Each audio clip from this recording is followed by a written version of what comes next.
দেখছেন এটা কোনো সাগর না, এটা কোনো সাগর না, এটা হচ্ছে ঢাকা ময়মনসিংহ মহাসড়ক গাজীপুর তারগাছ এলাকার একটি মহাসড়ক। দেখেন এখানে এখন 5টা বাজে, এই 5টা বাজে ছুটি হয়েছে, হালকা একটু বৃষ্টি হয়েছে, একেবারে রাস্তাটা সাগরের মতন হয়ে গেছে। দেখেন মনে হয় যেন সাগর, আমি কুয়াকাটার মতন মনে হচ্ছে, সাগর সাগরের মতন মনে হচ্ছে।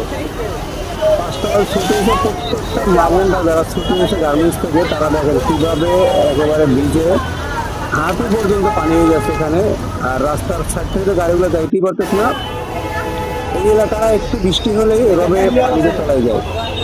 খুবই খারাপ অবস্থা, দেখার মতন মনে হয় কেউ নাই, দেখার জন্য কেউ নাই এখানে। এত বড় একটা হাইওয়ে যেটা ঢাকা ময়মনসিংহ মহাসড়ক, এই সড়কটার এই জায়গাটা তার গাছের এই জায়গাটা একেবারে নিচে, এবং একটু বৃষ্টি হলেই পানিগুলো একদম জমে হাঁটু পর্যন্ত কোমরে পানি হয়ে যায়।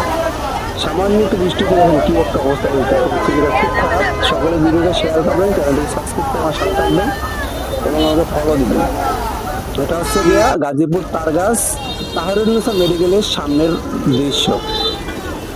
একেবারেই বাজে একটা সিচুয়েশন, খুব খারাপ অবস্থা। এখানে এত পরিমাণ পানি হয়, পুরো একদম রাস্তাটা তলিয়ে যায়। সামান্য একটু বৃষ্টি হলে পুরো রাস্তাটা তলিয়ে যাবে। দেখেন কি পরিমাণ অবস্থা, ফুটপাত একদম পুরো রাস্তা সব তলাই একদম সারকার হয়ে গেছে। সকলে ভালো থাকবেন।